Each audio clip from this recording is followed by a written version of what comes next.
Practice makes perfect, but what are you practicing?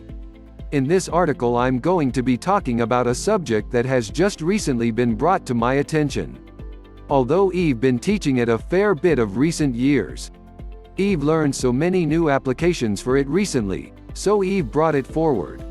I would have spoken about it a little later in the series, but I think it is pretty darn important that we talk about it earlier rather than later, and that is understanding that practice makes perfect. There is a time to look at results and a time to focus on process or the action steps required to get the result.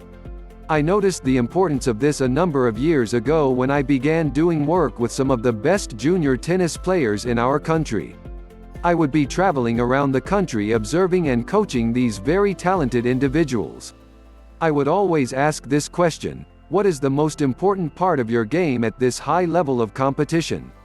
The physical part, meaning the skill and fitness, or the mental and emotional part? In every case the answer was the mental and emotional. Mostly because at the highest level of competition all of the players have a great deal of skill and fitness. The second question I would ask is, how much time per day do you put into practicing the mental and emotional side of the game? What do you think the answer was? You guessed it, none. I couldn't believe what I was hearing, and it was consistent all over the country. The most important part of their game was receiving no time or attention. And what was even worse, when I observed the players practicing I would notice that every time they made a mistake they would get frustrated and angry. So let me ask you a question. What happens when you repeat an action over and over? That's right, it becomes habit. So in essence what these tennis players were practicing was anger and frustration, so guess what happens under the pressure of competition? They would get angry and frustrated when things didn't go their way, which causes tension and tightness in the body, which doesn't allow the athlete to play at their best, which in turn causes more negative emotion, and the cycle just keeps compounding until the player smashes the racket on the ground or throws it over the fence. Now right about now you might be asking, what has this got to do with me? How can this help me? Well, I think the same thing happens with many people. They practice negative emotions every day. There are many situations during the day when little challenges present themselves. Some people call them problems, but we don't anymore, do we? Where with a little bit of positive thought and discipline we could come up with a positive response, but we don't.